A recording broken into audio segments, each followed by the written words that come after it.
Hi guys, welcome to my channel. मैं हूं मानव और आज मैं आपके लिए लेकर आया हूं एक science fiction film I will follow you down, जो कि टाइम ट्रेवलिंग के ऊपर बेस्ड है। फिल्म की रेटिंग्स और रिव्यूज बहुत ही अच्छा है और ये देखने में भी काफ़ी मज़ेदार है। तो अभी बिना टाइम वेस्ट किए चलिए एक्सप्लेनेशन को शुरू करते हैं। फिल्म के शुरुआत में गेब अपने बेटे एरल के साथ चेस खेल रहा होता है, जहां एरल अपने नेक्स्ट मूव के बारे में सोच रहा है।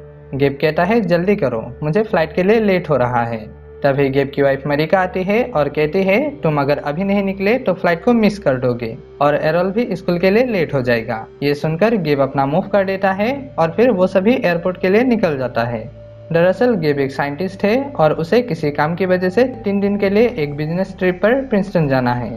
एयरपोर्ट में एरल डेड के पॉकेट में एक घड़ी देखता है और वो उसे निकालने लगता है। गेब घड़ी को लेकर कहता है कि ये मुझे तुम्हारे ग्रैंडडैड ने दिया था और मैं इसे ट्रेवल करते वक्त हमेशा यूज करता हूँ। गेब कहता है कि मैं वापस आकर तुम्हारे साथ गेम को पूरा करूँगा, उसे रिसेट मत करना। और फिर ये कहने के बाद वो उन दोनों को गुड बाय कहता है और चला जाता है।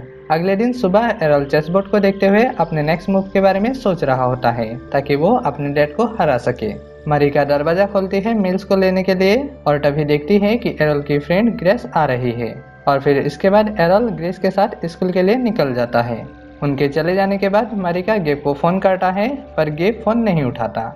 मरिका वॉइस मैसेज देती है कि कल से तुम्हारे साथ कोई भी बातचीत नहीं हुआ है, इसीलिए फ़ोन किया था। उम्मीद है कि तुम्हारा कॉन्फ्रेंस अच्छा जा रहा है, फ्री होते ही फ़ोन करना। इसके 2 दिन बाद मरिका और एरल एयरपोर्ट में गेब को रिसीव करने के लिए वेट कर रहा होता है पर गेब नहीं आता। करीब 1 घंटा वेट करने के बाद मरिका गेब जिस होटल में ठहरा था वहां फोन करती है तो उसे पता चलता है कि गेब ने वहां से चेकआउट किया ही नहीं। मरिका के कहने पर हाउसकीपिंग रूम को चेक करता है और रिसेप्शनिस्ट मरिका से कहती है कि गेब का सारा सामान तो रूम में ही है पर वो कहीं दिख नहीं रहा, शायद वो कहीं पर चला गया है। ये सुनने के बाद मरिका अपने डैड साल को फोन करती है। साल उसे बताता है कि जब गेब ने यहाँ लैंड किया मैं तभी उससे मिला और फिर मैंने उसे मेरे कैंपस के वर्क स्पेस में ले गया। उसे अकेले में काम करना था तो मैंने उसे अकेला छोड़ दिया। अगले दिन हमारा एक साथ डिनर करने का प्लान था पर जब मैंने उसे फ़ोन किया तो उसका फ़ोन ऑफ आ रहा था। मैंने सोचा कि वो बिजी होगा। मरिका कहती है कि कुछ गड़बड़ है, उसने लास्ट टाइम कल सुबह फ़ोन किया था और तब से लेकर हमारे बीच कोई बातचीत नहीं हुआ। सेल कहता है तुम घबराओ मत, मैं देखता हूँ कि क्या पता चल सकता है और तुम्हें इन्फॉर्म करूँगा। इसके बाद साल गेब के होटल रूम में जाता है और वहाँ से उसका सारा सामान ले जाता है। घर में जाकर वो गेब का लैपटॉप खोलता है, जहां लैपटॉप को स्टार्ट करते ही उसमें कुछ फाइल्स का पॉपअप होने लगता है। इधर मरिका पुलिस को फ़ोन करती है और उन्हें गेब का डिटेल्स देती है। फिर वो उसकी फ्रेंड जोआना को कॉल करती है और एरल को कुछ दिन के लिए उनके साथ रखने के लिए कहती है ताकि वो प्रिंसटन जाकर गेब को खोज सके। जब मरिका प्रिंसटन पहुंचती है तो साल उसे उसके वर्क स्पेस में ले जाता है जहां उसने गेब को काम करने के लिए छोड़ गया था। साल गेब के लाइक रेज को देखता है जिनमें से एक में एल्बर्ट आइंस्टाइन का नाम और एक रूम का नंबर लिखा होता है।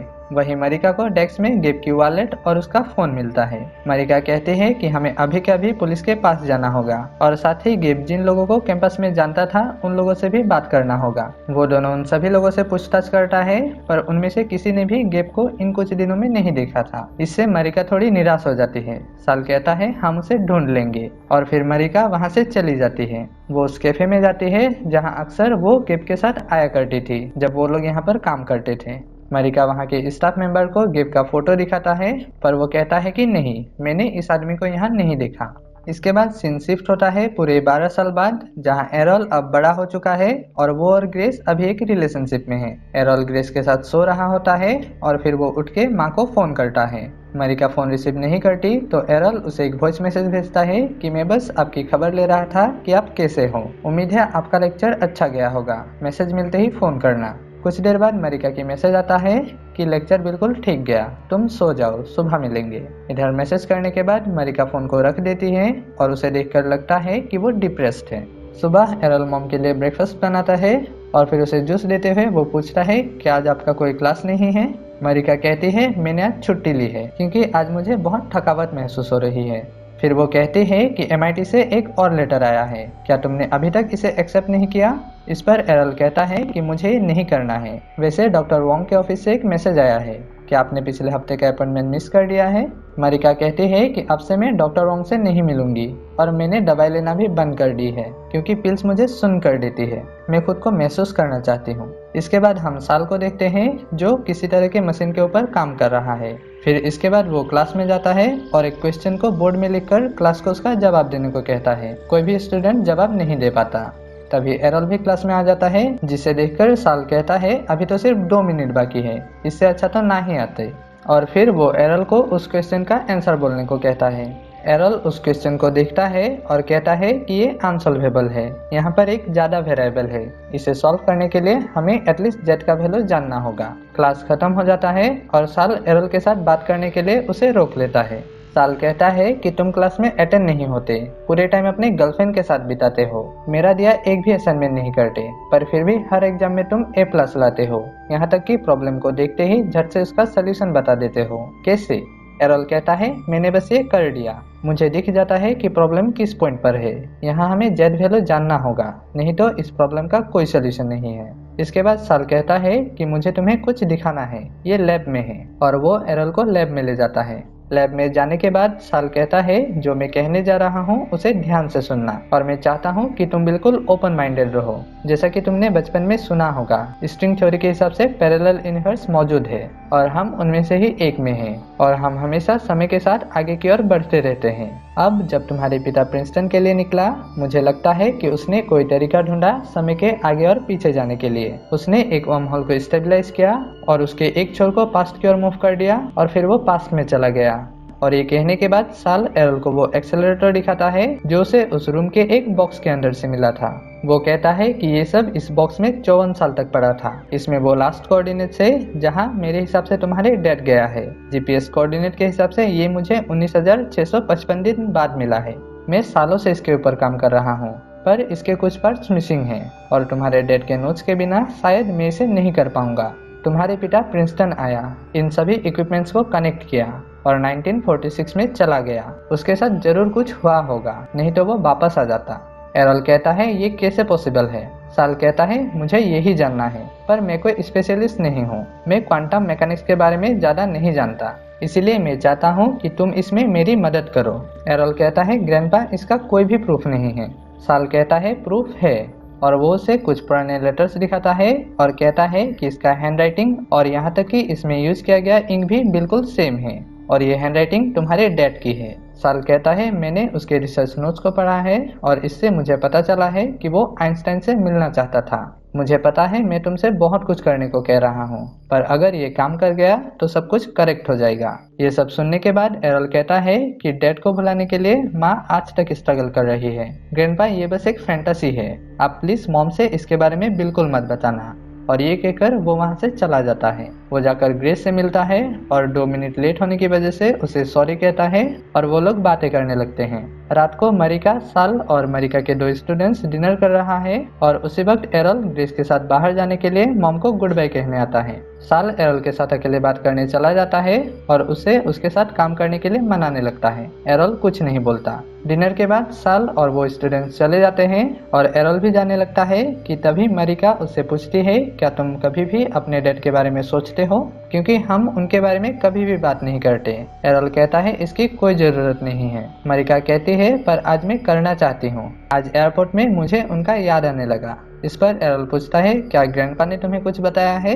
मरिका पूछती है किस बारे में? एरल इस बात को टाल देता है और फिर वो डैड के बारे में बात करने लगता है कि मुझे याद है कि हम लोग चेस खेला करते थे, वीकेंड में मूवीज देखने जाते थे, वो मेरे टॉयज को लेकर मुझे साइंस सिखाता था, पर मुझे उनका चेहरा ठीक से याद नहीं है। मरिका एरल को बताती है कि वो लोग कैसे मिले थे और कैसे उन दोनों में प्यार हुआ था, और कहते कहते वो रोने लगती है। एरल कहता है तुम ऐसा नहीं कर सकती, तुमने अपना पिल्स लेना बंद कर दी है, इसी वजह से तुम डिप्रेस हो रही हो। मरिका कहती है दबाया मुझे नम कर देता है। लास्ट टाइम मैंने जब तुम्हारे डैड को एयरपोर्ट में देखा था तब वो जिस तरह से मुझे देख रहा था वो कुछ बताना चाहता था, मैं जानना चाहती हूँ कि वो क्या कहना चाहता था। एरल उसे रोककर कहता है इसे क्या फर्क पड़ेगा, वो चला गया, वो मर चुका है, और ये कहकर वो बाहर चला जाता है। तभी ग्रेस आ जाती है और वो कहती है इस बार मैं लेट हो गई।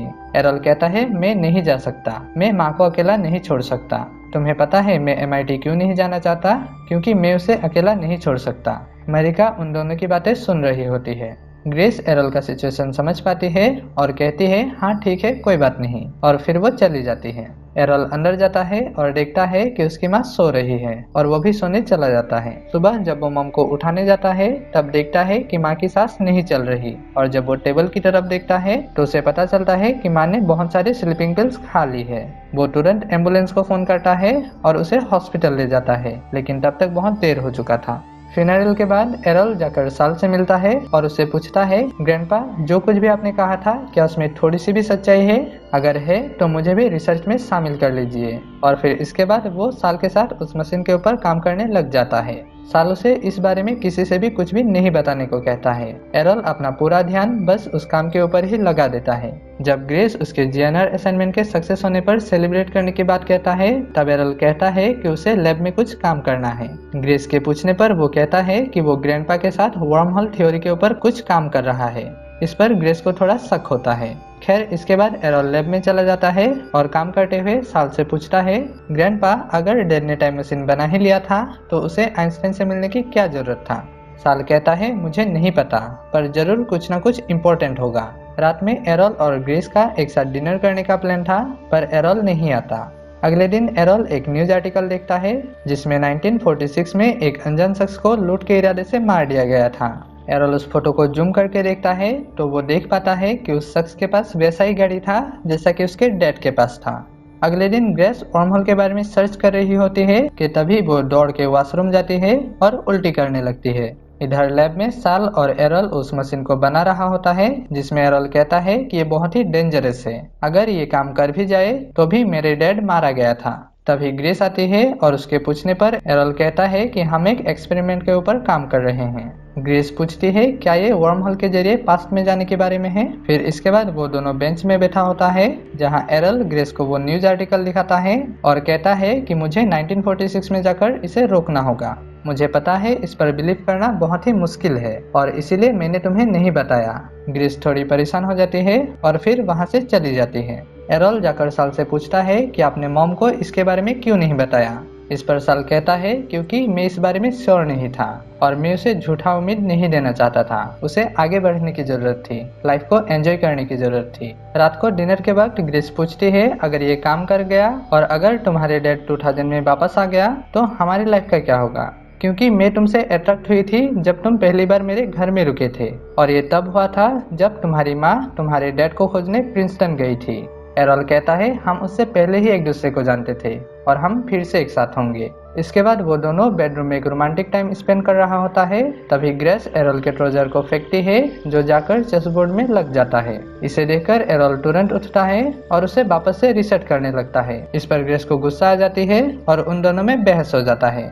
एरल कहता है मेरे डैड बिल्कुल अननेचुरल तरीके से हमें छोड़ गया और इसके वजह से हमारे लाइफ में बहुत इफेक्ट हुआ है और मैं इसे ठीक कर रहा हूँ। ग्रेस कहती है मैं प्रेग्नेंट हूँ, इसे कैसे ठीक करोगे? और ये कहकर वो रूम से चली जाती है। अगले दिन एरल लैब में एक प्रॉब्लम को सॉल्व करने की कोशिश कर रहा होता है पर वो उसे कर नहीं पाता। वो गुस्सा हो जाता है और चौक को फेंक देता है। तभी साल आता है और एरल कहता है कि इसे काम करना चाहिए था, सभी टेंजेंट सही है, डीएस स्क्वायर्स को डिफाइन किया गया है, पर फिर भी पता नहीं ये दूसरा छोर कहाँ जा रहा है। वो परेशान होकर वहाँ से चला जाता है। अगले दिन जब वो सो के उठता है तो देखता है कि ग्रेस ने अपना सामान पैक कर लिया है और वो जाने के लिए निकल रहा है। एरल कहता है क्या हम प्लीज इसके बारे में बात कर सकते हैं? ग्रेस कहती है क्या तुम मेरी आंखों में देखकर ये कह सकते हो कि अगर तुम इसे करने में कामयाब हो जाओगे और अगर हम फिर से एक दूसरे के साथ होंगे तो क्या हम फिर से इस बेबी के उसी सोल को क्रिएट कर पाएंगे? ये सुनकर एरल सोच में पड़ जाता है और वो कहता है तुम सही हो, इसका कोई गारंटी नहीं है, मैं तुम्हें नहीं खो सकता, मैं रुक जाऊंगा। वो जाकर साल से मिलता है और कहता है कि अब से वो इस पर काम नहीं करेगा और वो चला जाता है। फिर इसके बाद वो ग्रेस के साथ जाकर एक अपार्टमेंट खरीदता है और फिर एक हैप्पी लाइफ जीने लगता है। इधर साल अभी भी उस मशीन के ऊपर काम कर रहा है पर वो सक्सेस नहीं हो पा रहा। एक दिन एरल और ग्रेस गार्डन में होता है जहां बात करते करते ग्रेस के पेट में दर्द उठने लगता है। वो लोग हॉस्पिटल जाता है और पता चलता है कि उसका मिसकैरेज हो गया। ये सुनते ही एरोल लैब में जाता है और वापस से उस पर काम करने लगता है। कुछ देर में वहाँ साल आ जाता है और एरोल उसे कहता है कि जब भी मैं कमिट करता हूँ इस लाइफ को सही से जीने की, कुछ ना कुछ हो ही जाता है जो मुझे बताता है कि मुझे नहीं करना चाहिए। साल कहता है सब कुछ ठीक हो सकता है, ये तुम्हारे ऊपर है और तुम कह रहे थे कि तुम बहुत करीब हो। एरोल कहता है कि हाँ हम करीब हैं, बस एक ही प्रॉब्लम है। तभी वो ग्लोब को देखता है और उसे कुछ सोचता है। उसे ख्याल आता है और कहता है कि हम यहाँ से जाकर 1946 में इसी जगह लैंड करना चाहते हैं। अभी हमें पता है कि अर्थ कैसे मूव करता है, हमें पता है कि यह सोलर ऑर्बिट में कहाँ होगा, हमारे सभी कैलकुलेशंस करेक्ट हैं। पर अर्थ के स्पिन रेट को कैलकुलेट करते वक्त हम भूल रहे हैं कि भूकंप की वजह से अर्थ के रोटेशन में फर्क पड़ता है। 1946 से अब तक टोटल 31 ऐसे इवेंट्स हो चुके हैं जिसने अर्थ के रोटेशन को इफेक्ट किया है। पिछले साल जापान में जो भूकंप आया था उसने अकेले ही अर्थ का रोटेशन टाइम सेकंड के 1.8 मिलियन का एक हिस्सा कम कर दिया था। और अगर हम इन सभी वैल्यूज को ऐड करें तो हमें एग्जैक्टली वही लोकेशन मिलेगा जहां हम पहुंचना चाहते हैं। ये देखकर साल कहता है तुमने तो इसे कर दिया। एरोल कहता है अब बस कुछ दिनों का टेस्ट और सब कुछ ठीक हो जाएगा। कुछ दिन बाद एरोल एक लाइसेंस गन लेता है, फिर वो ग्रेस के पास जाता है और कहता है कि अगली बार जब हम मिलेंगे तब हमारे पास एक वंडरफुल लाइफ होगा। फिर इसके बाद वो जाकर मशीन के अंदर बैठ जाता है और सल उसे गुड लक कहकर मशीन को ऑन कर देता है। मशीन स्टार्ट हो जाता है और एक तेज रोशनी के साथ सीन यहाँ पर कट हो जाता है।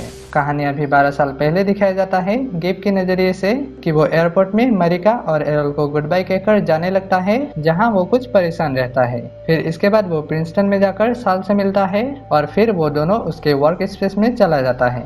साल के चले जाने के बाद गेब मशीन को फिट करता है और फिर वो मरिका को फोन करने के बाद मशीन के अंदर बैठ जाता है और उसे स्टार्ट कर देता है। मशीन में एक तेज रोशनी पैदा होता है और फिर थोड़ी देर में वो बंद हो जाता है। गेब मशीन से बाहर निकलता है और देखता है कि रूम का सामान बदला हुआ है। वो मशीन को खोलकर वहाँ के बक्सों में रख देता है और टोपी पहनकर वहाँ से चला जाता है। तभी हम देखते हैं कि उसके पीछे पीछे एरोल भी जाने लगता है।